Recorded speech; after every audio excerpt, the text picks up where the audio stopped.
Bismillahirrahmanirrahim. Alhamdulillahilladzi arsala rasulahu bil huda wa dinil haqqi yudhhirahu 'ala ad-dini kullihi wa kafa billahi shahida.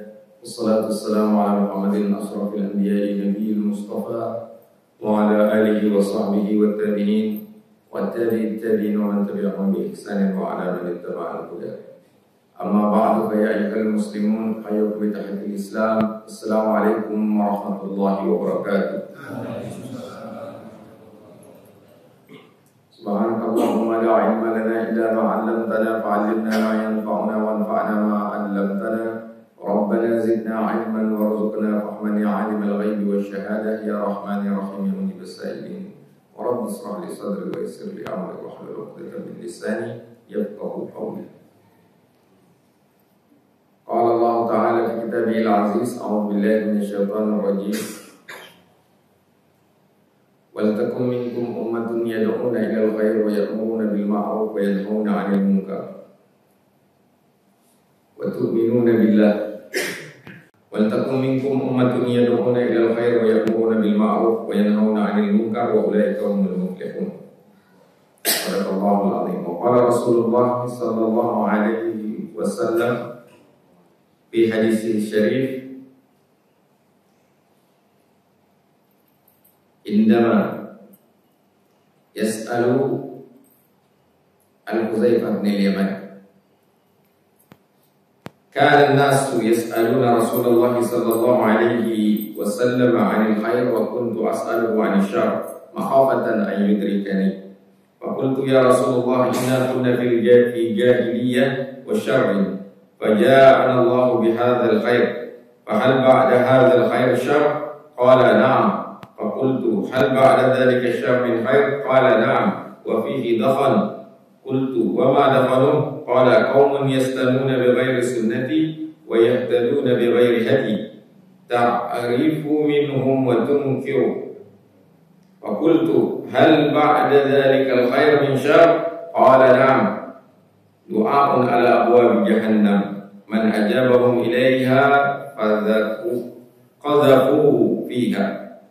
Faqultu ya Rasulullah sifhum lana, qala na'am qaumun min jildatina wa yatakallamuna bi alsinatina. Qultu ya Rasulullah fama tara in adrakani dhalik? Qala talzamu jama'atal muslimina wa imamahum. Faqultu fa illam takun lahum jama'atun wala imamun, qala fa'tazilu tilkal firaq kullaha walau an ta'adda 'ala asli syajar hatta yudrikal maut wa anta 'ala dhalik. Fasadaqa Rasulullah. Bapak Ibu yang dimuliakan Allah, kita akan bahas tentang realitas atau fikih realitas, memahami realitas. Kenapa? Karena kita adalah dan semua kita itu diminta berdakwah. Tidak semua kita diminta menjadi muallim, mengisi majelis taklim.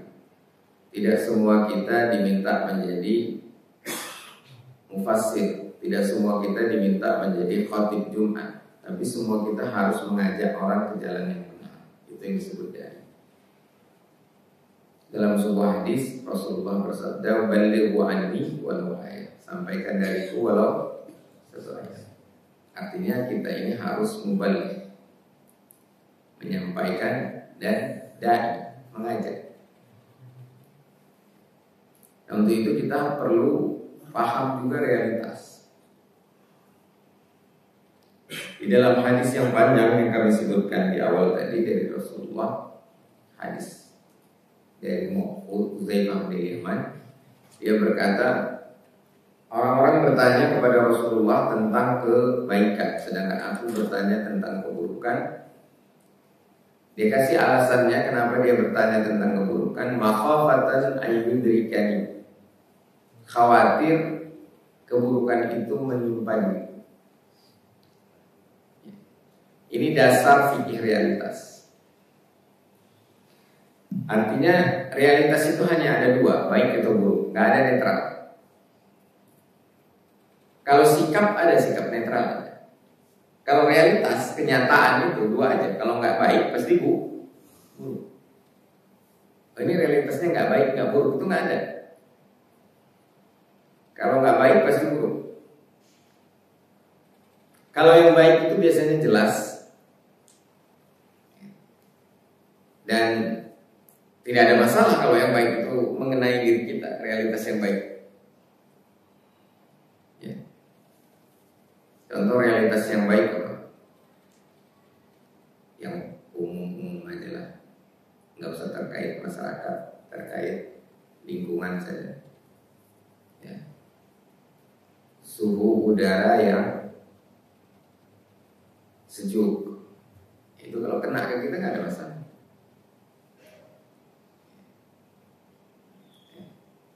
Tapi coba suhu udara yang ekstrim, itu kalau kena ke kita kan kayak enak. Banjir, kan itu realitas yang buruk. Kalau kena ke kita nggak enak. Nah, tapi itu realitas lingkungan. Yang ditanyakan oleh Hudzaifah bin Yaman ini realitas sosial. Jadi yang pertama kali kita perlu potret sebagai dai itu adalah realitas sosial. Lebih lanjut lagi,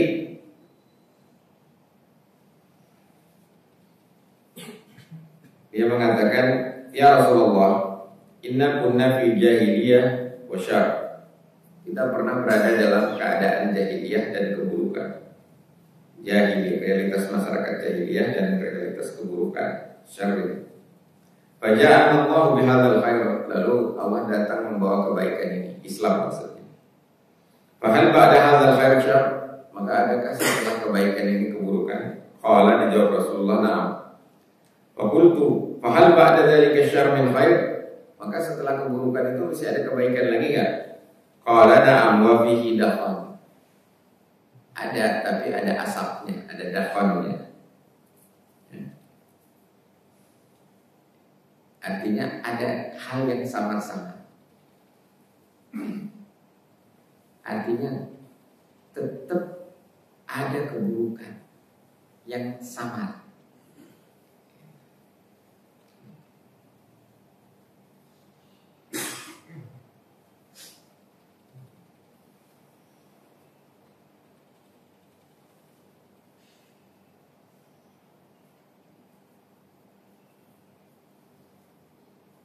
Jadi wafihi dakhal. Dakhal itu ya asap ya. Kalau orang merokok bahasa Arabnya itu tadkhim.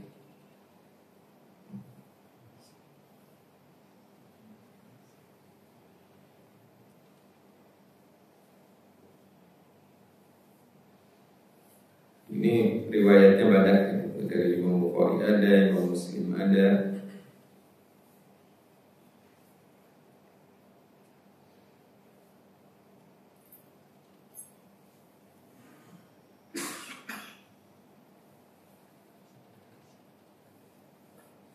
Nah, ada yang menerjemahkan dafan itu kotor. Lalu kata Hudzaifah, dia bertanya lagi, wa ma dafanu, apa dafannya itu? Qala qaumun yahduna bi ghairi hadi. Dalam riwayat ini yahduna bi ghairi hadi, dalam riwayat lain istanuna bi ghairi sunnati, disebut itu dulu. Yaitu bertradisi tidak seperti tradisiku. Wa yahtaduna, dan mengambil petunjuk bukan dari petunjukku.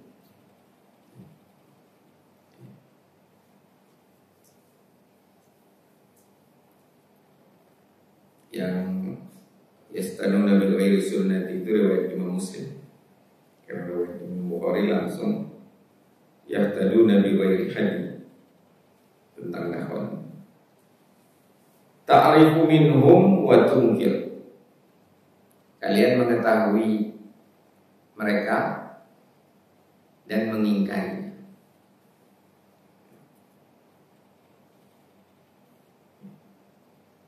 Jadi kaumun ta'rifu minhum wa tunkir, yang kalian mengenalinya dari mereka itu dan kalian mengingkarinya. Lalu qultu fahal ba'da dzalika khair min syarr? Apakah setelah kebaikan itu ada lagi keburukan? Qala na'am, dijawab ada. Du'an ala abwabi jahannam, penyeru ke neraka jahannam.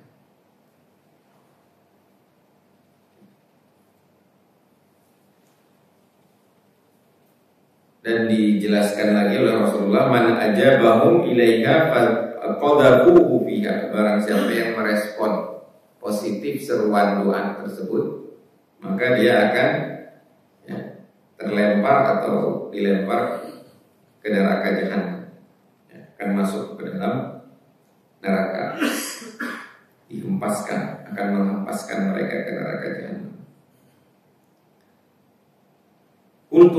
Aku berkata, kata Hudzaifah, ya Rasulullah, sifhum lana, deskripsikan mereka itu. Du'an ala abwabi jahannam, deskripsikan. Tadi udah dideskripsikan tentang dahon, sekarang du'an ala abwabi jahannam.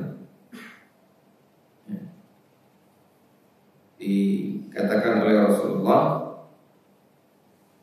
qala hum min jildatina, mereka kulitnya sama sama kita. Wa yatakallamuna bi alsinatina, dan berbicara dengan bahasa kita. Qultu fama ta'muruni in adrakani dzalik, aku bertanya lagi, apa yang harus kulakukan kalau menghadapi hal yang demikian? Qala talzamu jama'atal muslimin wa imamahum, tetaplah berada di dalam barisan kaum muslimin dan pemimpinnya. Qultu fa illam yakun lahum jama'atun wala imamun, bagaimana kalau kondisinya masyarakat sudah tidak memiliki lagi jamaah dan imam? Qala fa'tadilu tilkal firqah, maka tinggalkan semua firqah-firqah, kullaha, semuanya. Walau anta abba bi asli syajar, sekalipun kau harus menggigit akar pohon, bi asli syajar, hatta yudrikal maut wa anta ala dzalik, sampai kalian menemukan kematian dan kalian dalam keadaan seperti itu. Seperti itu maksudnya kalau tidak berada di dalam barisan yang ada imamnya, maka tidak berada di dalam satu firqah. Ya, memotret realitas itu memang gampang-gampang susah. Artinya ada yang gampang, ada yang susah. Terutama yang buruk, karena yang buruk itu sering nyaru seperti baik. Itu gambarannya di sini tadi, dahon. Apalagi du'an ala abwabi jahannam, itu dia min jildatina, kata Rasulullah, kulitnya sama kayak kita, ya berarti manusia lah itu. Tampilan fisiknya sama, menyeru kepada neraka jahanam. Dia du'at disebutnya sama kayak para dai lainnya, sama-sama pakai sorban, mungkin sama-sama pakai jenggot. Wa yatakallamuna bi alsinatina, dan berbicara dengan bahasa kita.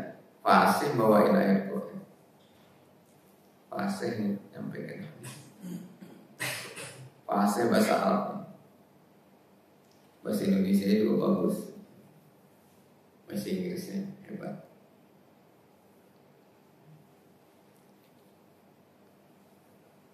Faman ajabahu qadhafu ilaiha, yang meresponnya tapi terjerembab, terhempas ke dalam neraka.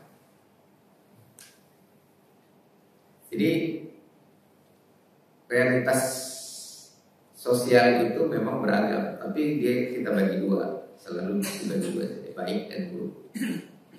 Dafan itu buruk, du'an ala abwabi jahannam itu buruk. Nah, saya coba memberikan gambaran realitas sosial dengan perspektif Hudzaifah tadi, syar dan khair dan syar itu. Tapi ini angel saya, sudut potret yang saya buat. Jadi Bapak Ibu boleh bikin sudut potret atau angel sendiri, boleh mengambil angel sendiri. Nah, menurut saya Bapak Ibu sekalian, saat ini masyarakat yang baik itu masih cukup banyak. baik di Indonesia maupun di dunia internasional. Orang baik itu masih cukup banyak. Menurut saya, Bapak Ibu boleh. Ini kan potret, ya. Perspektifnya baik buruk, perspektifnya fikih, wakifnya Hudzaifah bin Yaman dari Asyar wal Khair. Tapi angelnya, sudut potretnya dari saya. Saya melihat masih banyak sekali orang baik. Tapi orang soleh berkurang. Nah, saya membedakan orang baik dengan orang soleh. Nah, kalau Pak Soleh orang soleh. Orang soleh pasti baik. Orang baik belum tentu soleh. Orang baik itu yang ketemu orang senyum, dengan sapa, salaman, orang susah dibantunya, tapi nggak sholat. Ada nggak orang soleh tapi nggak baik? Mungkin bisa, tapi itu solehnya berarti nggak efektif atau soleh palsu. Rajin sholat ke masjid, rajin baca Quran, rajin puasa Senin Kamis, sering umroh, sudah pernah pergi haji, tapi nggak mau membantu orang, pelit.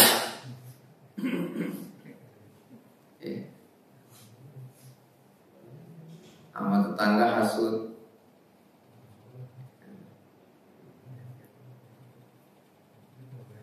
Tersinggung, marah-marahnya bisa setahun.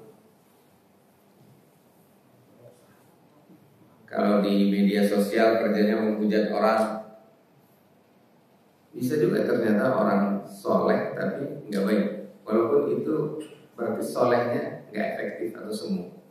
Seharusnya orang soleh pasti baik.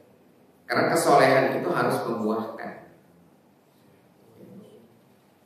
Gak mungkin soleh itu hanya atau belum bisa dibilang benar-benar soleh kalau hanya ibadah mahdohnya aja yang benar, muamalahnya nggak benar. Sholat rajin, kalau bisnis bohong, nipu malah bukan bohong.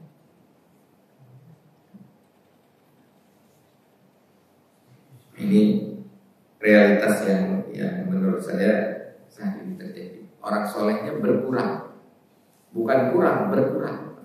Beda ya, kurang sama berkurang. Yang pakai jilbab makin sedikit, yang buka aurat makin banyak.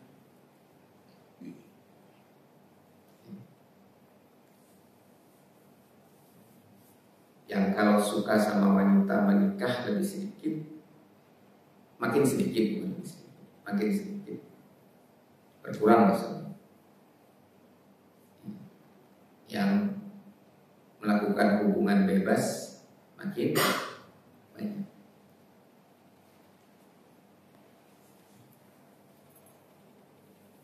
Hubungan bebas pria wanita itu dianggap biasa. Bahkan perlu difasilitasi untuk anak remaja itu dengan kontrasepsi. Itu kan realitas kan?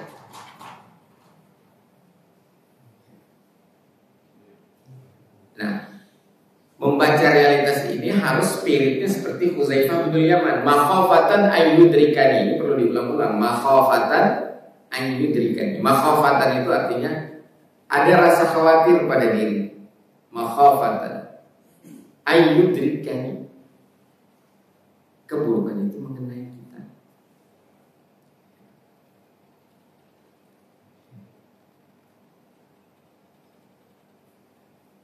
Itu satu realitas. Yang rajin baca Quran makin, bukan jangankan yang rajin, yang bisa baca Quran itu juga makin sedih. Segitunya sudah banyak sekali sekolah-sekolah Islam yang fokus pada, dan sekolah tahfiz, lembaga tahfiz, tetap makin sedikit. Karena lembaga-lembaga lain juga makin banyak, pemikiran lain juga semakin banyak.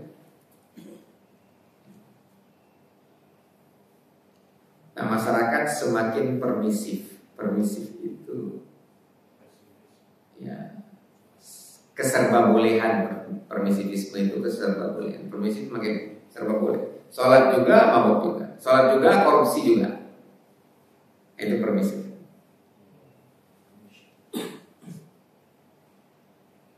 Ini realitas sosial. Realitas sosial itu akan mempengaruhi realitas yang lain, Pak. Realitas lingkungan, realitas politik, realitas ekonomi, realitas budaya, realitas pendidikan. Itu semua dipengaruhi oleh realitas sosial. Makanya diawali hadis tersebut dengan kunna fi jahiliyah wa syarr. Fi jahiliyatin wa syarr. Kita pernah berada dalam kondisi jahiliyah dan buruk. Realitas sosial itu berdampak pada kerusakan lingkungan, itu karena realitas sosial.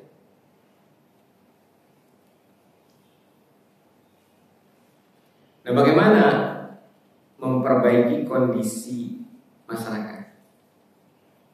Bagaimana meningkatkan realitas sosial yang baik? Itu jadilah dai. Wal takum minkum ummatun yad'una ilal khair wa ya'muruna bil ma'ruf wa yanhauna 'anil munkar wa ulaika humul muflihun. Gak cukup diam aja.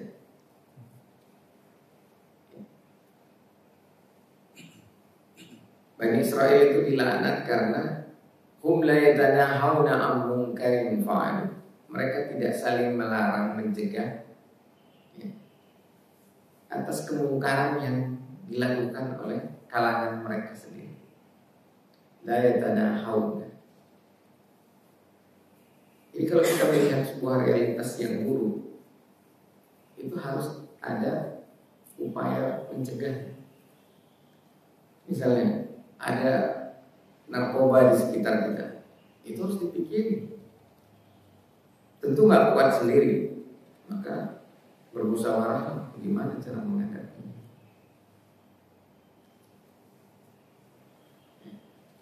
Makhofatan ayyudrikani itu selaras dengan ayat Quran yang berbunyi a'udzubillahi minasyaitonir rajim wattaqu fitnatan la tusibanna alladziina zalamu minkum khassah. Awas, hati-hatilah atas fitnah, fitnatan wattaqu fitnatan la tusibunna alladziina zalamu minkum khas, yang tidak menimpa hanya orang zalim saja, orang soleh juga kena. Jadi orang soleh yang semakin berkurang itu juga bisa kena keburukan kalau dia tidak melakukan gerakan islah, perbaikan, yaitu dengan menjadi dai, mengajar. Ya, sederhananya ngajak orang sholat,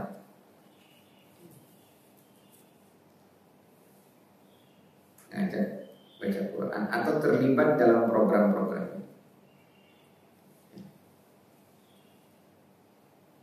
Realitas politik juga di Indonesia semakin buruk sekarang. Tadinya sudah lumayan membaik ketika reformasi. Di era Pak Jokowi kemarin makin parah.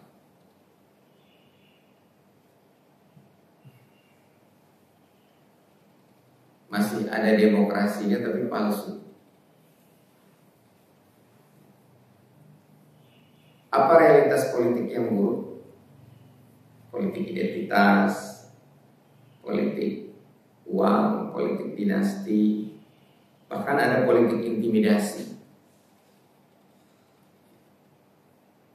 Itu harus dilawan.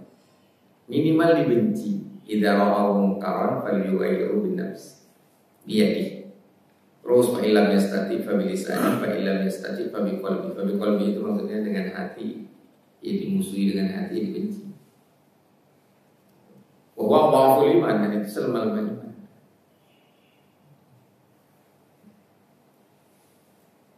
Kalau realitas ekonomi di Indonesia khususnya itu ICOR-nya masih tinggi, Gini rasionya masih besar, indeks Gini-nya masih tinggi. Apa itu ICOR, Incremental Credit Output Ratio? Itu kalau kita mau menciptakan pertumbuhan dalam sebuah bisnis, Satu pertumbuhan kita butuh memasukkan 4 modal. 4 modal. 4 indeks itu tinggi. Idealnya itu untuk satu pertumbuhan 1 modal aja. Ini karena ekonomi biaya tinggi. Kenapa? Karena korupsi. Kenapa korupsi? Karena realitas sosial itu sholat tapi korupsi. Haji kan, uang korupsi buat naik haji.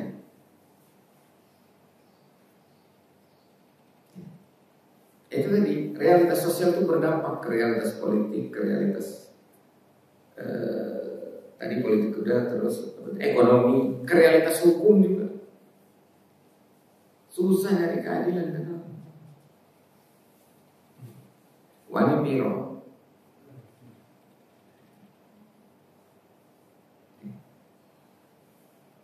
Itu realitas.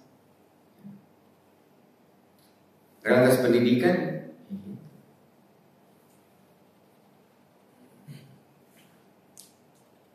Pendidikan itu tidak mencerdaskan.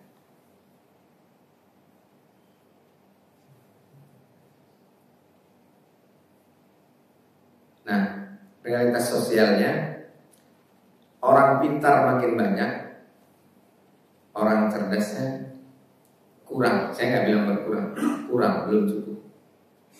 Ini potret dari angel saya, sudut ambil sudut kameranya sudut saya. Orang pintar makin banyak, yang bergelar doktor, profesor banyak. Tapi yang gelarnya abal-abal juga banyak.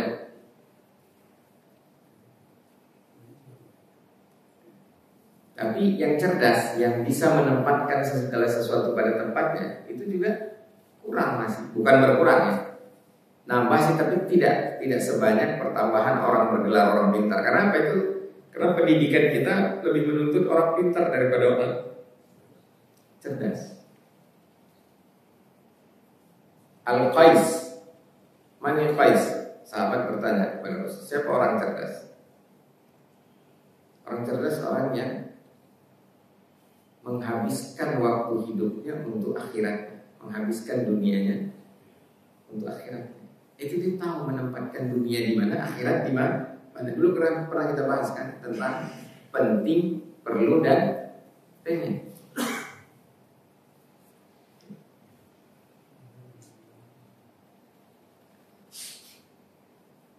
Yang realitas budaya, ya kita bisa lihat itu.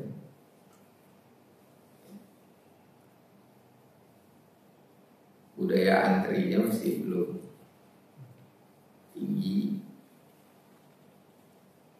Di barat itu budaya antrinya bagus itu. Nah itunya nggak kita tiru. Yang kita tiru budaya seks bebas.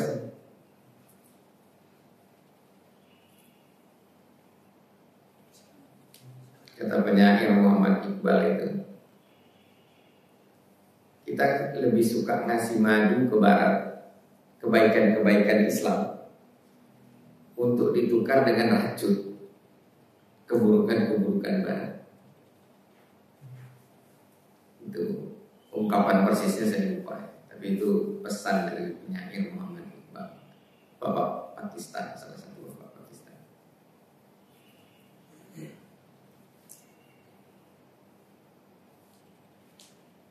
Dan keluarga Muhammad Iqbal itu sendiri sekarang terlihatnya humanis, bukan Islamis. Ya Bapak Ibu yang dimuliakan Allah, jadi kita perlu memahami realitas sosial dan perlu mensikapinya dengan dakwah, mengajak orang kepada kebaikan. Karena setelah realitas jahiliyah itu, hapusnya realitas jahiliyah itu dengan dakwah Rasulullah Sallallahu Alaihi Wasallam. Maka diawali hadis itu dengan kunna fi jahiliyatin wasyar. Fa'atallahu faja'alallahu bil khair. Masalah itu.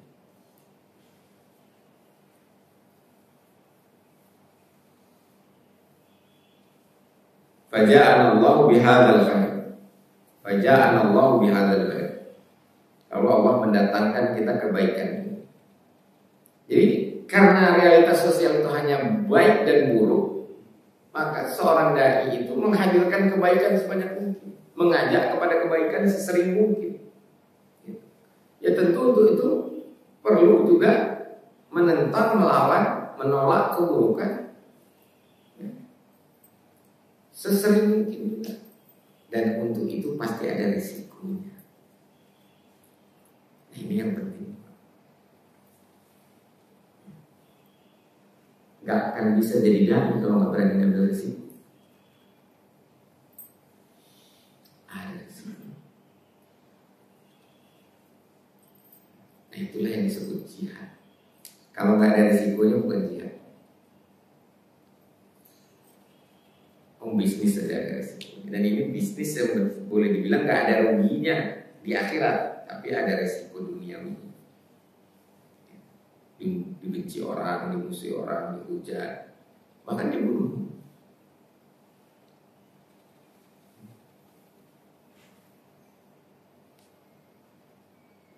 Nah, untuk itu kitanya harus menyiapkan mental sampai ke tingkat siap mati di jalan Allah.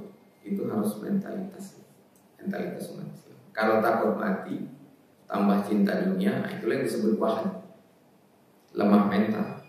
Dalam hadis yang panjang juga tentang bagaimana bangsa-bangsa lain menyantap umat Islam, itu salah satu sebabnya adalah wafi al-wahan. Nah, ini juga realitas sosial. Umat Islam itu mulai dikenai penyakit wahan.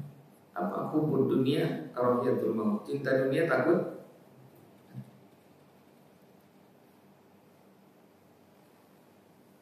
Kalau politis itu sudah banyak yang cinta korupsi, takut kehilangan kursi.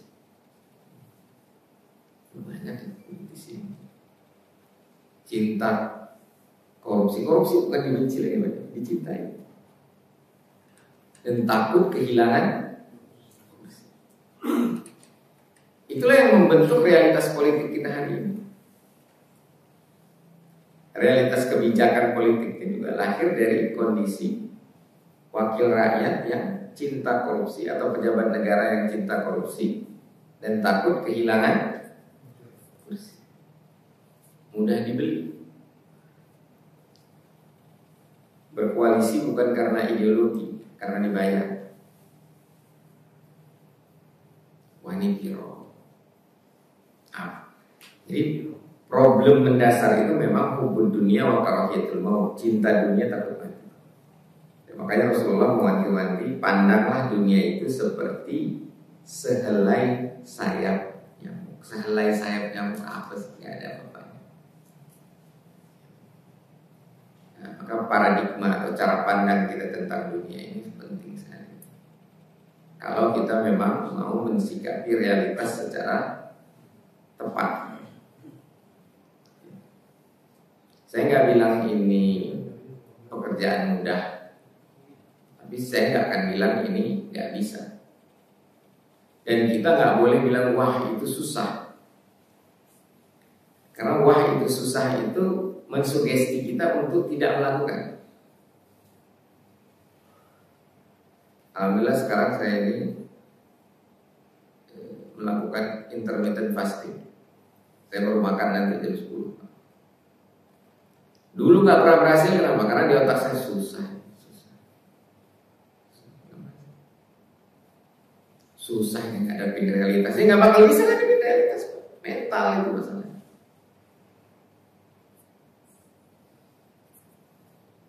Bahkan tidak sedikit yang menjadikan realitas itu alasan untuk larut pada keburukan. Bukannya takut, malah larut.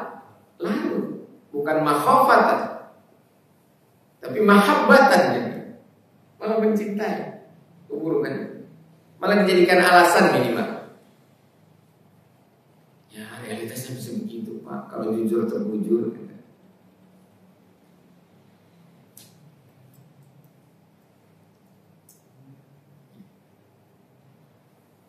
Karena imannya lemah.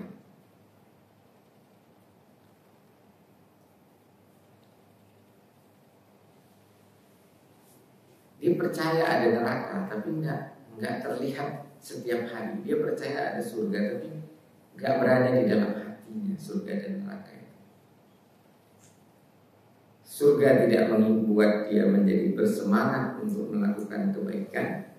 Neraka tidak membuat dia menjadi takut melakukan keburukan. Karena jauh dari hatinya, cuma ada di mulutnya. Ini saya percaya.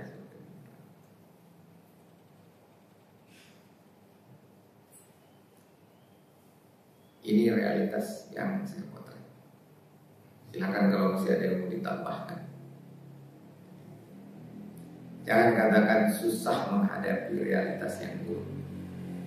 Justru Hudzaifah bin Yaman itu malah menanyakan itu. Artinya mau yang dipotret pertama sekali itu realitas yang buruk dulu. Inilah dai sejati.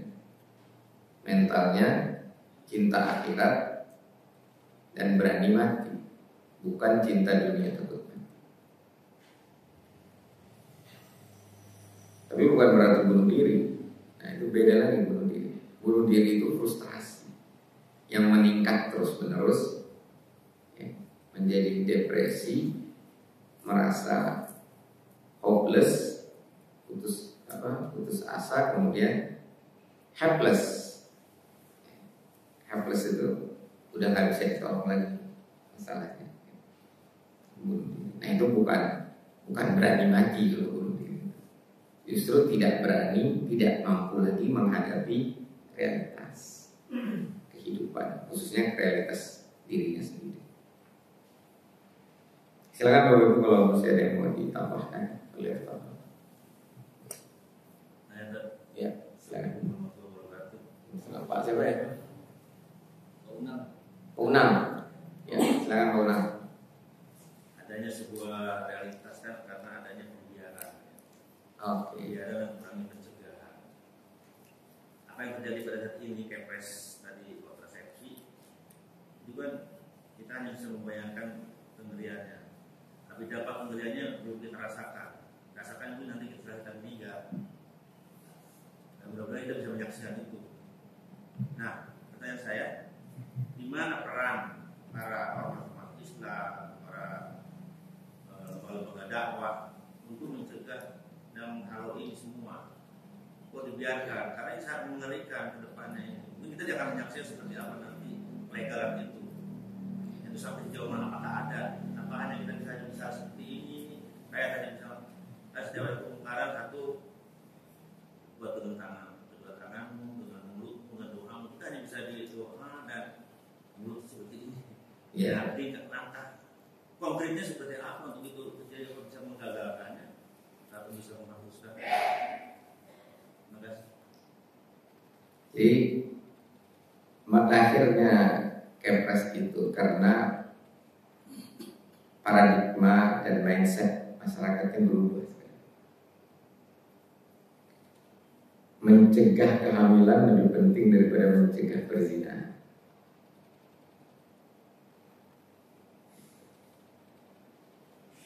Mindsetnya cukup baik saja, jadi nggak perlu soleh. Tadi itu yang saya bilang, orang baik, tapi nggak soleh. Yang berzina baik itu banyak.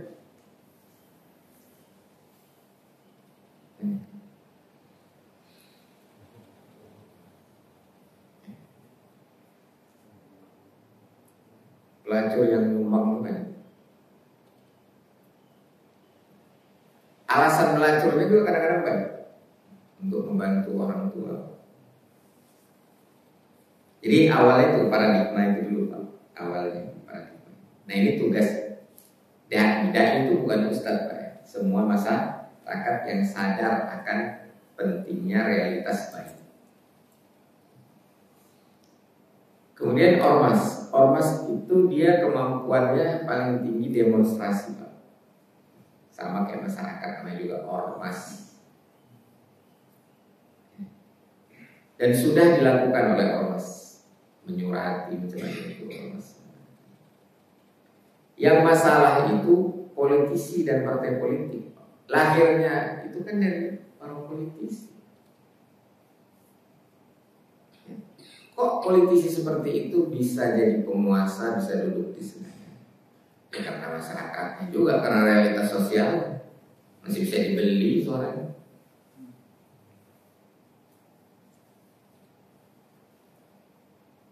Nah, jadi yang kita tuntut sekarang politisi. Tapi di sisi lain kita terus menyadarkan umat. Gak perlu mencegah kehamilan, yang perlu mencegah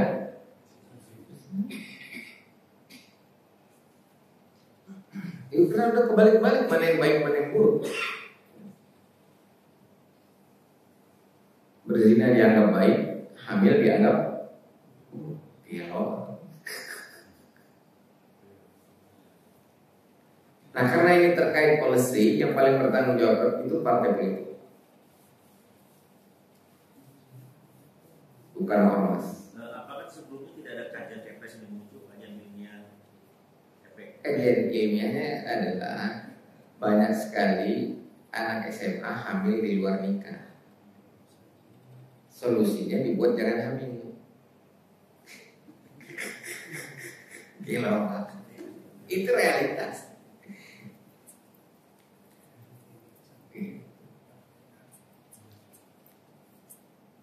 Nah, gimana ngadepin ini? Tadi jangan kendor dakwahnya, jangan kendor gajinya, jangan kendor keterlibatan kita. Enggak semua orang mungkin bisa ngomong di mimbar, ya secara finansial mungkin bisa membantu, nggak harus banyak. Yang penting terkonsolidasi. 1000 kali 1000 hari kan 1 juta juga. 1 juta seorang kali 1 juta orang 1 triliun. Yang penting terlibat dalam gerakan dakwah. Nah, saya sarankan, bahkan saya sangat mendorong Bapak Ibu sekalian jangan menuntut. Misalnya, ormas melakukan apa? Kita melakukan apa?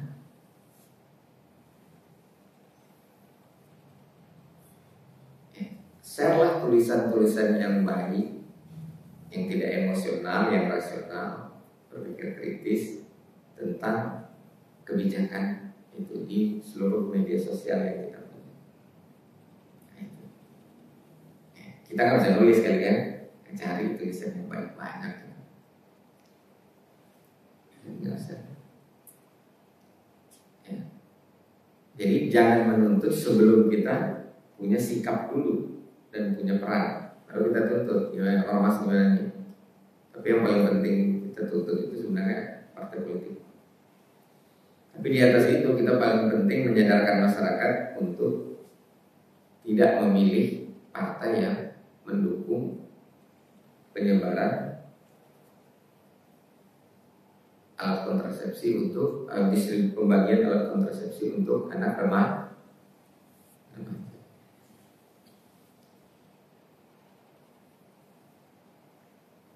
Memang ada sisi baiknya, dia menurunkan tingkat HIV, itu juga di riset Pak. Tapi kan masalahnya bukan di situ yang utama. Terus Pancasila mau diapain? Itu Tuhan yang Maha Esa.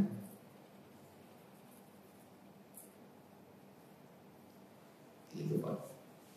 Ya mau seru banget, ngadepin itu seru. Ayo nanti Bapak masuk surga, tenang aja. Kalau nggak pengen masuk surga ya pasti nggak ngadepin itu kan. Artinya ya udah.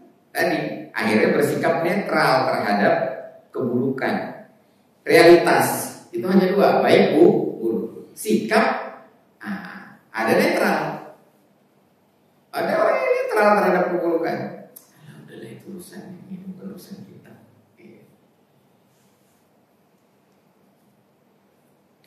Tapi kita memang perlu cerdas secara emosi. Jangan emosional menghadapi keburukan, tetap harus rasional. Dan jangan jumut, tapi berpikir kritis.